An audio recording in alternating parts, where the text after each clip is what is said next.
దివంగత నేత, బడుగు బలహీన వర్గాల ఆశాజ్యోతి, పేదల పాలి పెనిదైనటువంటి శ్రీ వంగవీటి మోహన్ రంగా గారి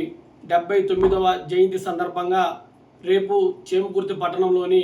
పోలీస్ స్టేషన్ ఆవరణలో ఏర్పాటు చేసినటువంటి శ్రీ వంగవీటి మోహన్ రంగా గారి విగ్రహానికి, అదేవిధంగా గాంధీనగర్ 9వ లైన్ దగ్గర ఏర్పాటు చేసినటువంటి శ్రీ వంగవీటి మోహన్ రంగా గారి విగ్రహానికి, చివరగా మన కంచుకోట బజార్లో ఏర్పాటు చేసినటువంటి శ్రీ వంగవీటి మోహన్ రంగా గారి విగ్రహాలకు పూలమాల వేసి నివాళులర్పించే కార్యక్రమం జరుగుతుంది. కావున ఈ కార్యక్రమానికి కాపు సోదరులు, శ్రీ వంగవీటి మోహన్ రంగా గారి అభిమానులు, అదేవిధంగా దళిత నాయకులు, సమాజంలో ఉన్నటువంటి మేధావులు, విద్యావంతులు, కవులు, కళాకారులు ప్రతి ఒక్కరూ పాల్గొని శ్రీ వంగవీటి మోహన్ రంగా గారి జయంతి వేడుకలను ఘనంగా నిర్వహించవలసిందిగా కోరుతా ఉన్నాను. ఇట్లు